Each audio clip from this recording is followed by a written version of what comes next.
It was a gray, overcast afternoon in Seattle when my sister, Emily, phoned me.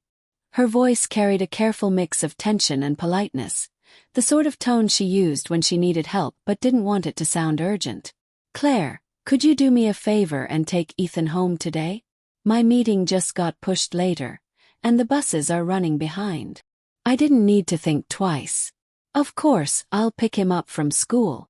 Ethan, my 14-year-old nephew, had always been a reserved, thoughtful kid. He preferred sketching in his notebook, losing himself in mystery novels, and wandering through his imagination rather than dealing with the constant noise of the world around him. Since Emily's divorce, they had been living in a modest apartment near the waterfront. I'd seen him plenty at family gatherings, but I realized I had never actually spent time with him alone.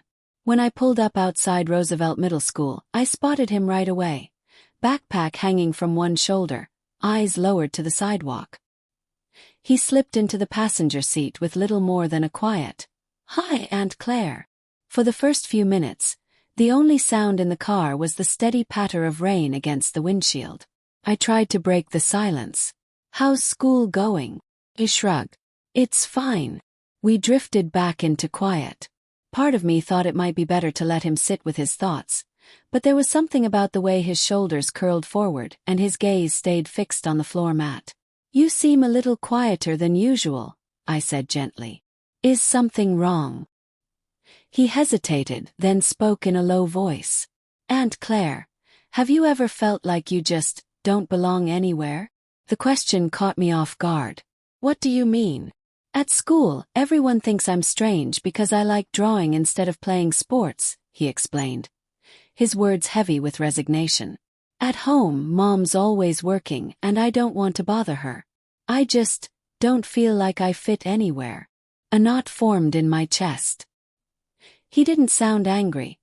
He sounded worn down, the way someone does when they've been invisible for too long. I steered the car into a quiet parking lot, the low clouds above us mirroring the weight in his voice. "Ethan," I said, turning to face him. "I know it doesn't feel like it right now, but you matter more than you think. Being different doesn't mean you don't belong. It means you have something unique to offer. The way you see the world, the things you create. Those are gifts no one else can give." He blinked at me, as if unsure how to take in those words. "But what if nobody cares about that?" "I care," I said firmly. "Your mom cares. And someday you'll meet people who see the world like you do, and they'll be glad you stayed true to yourself instead of changing to fit in." We sat in stillness for a while, but this time it wasn't heavy. It was calm.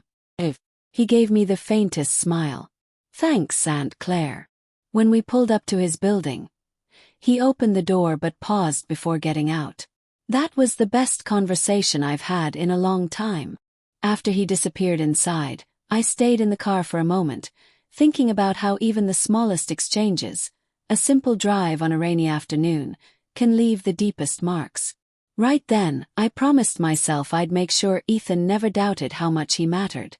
And I've kept that promise ever since.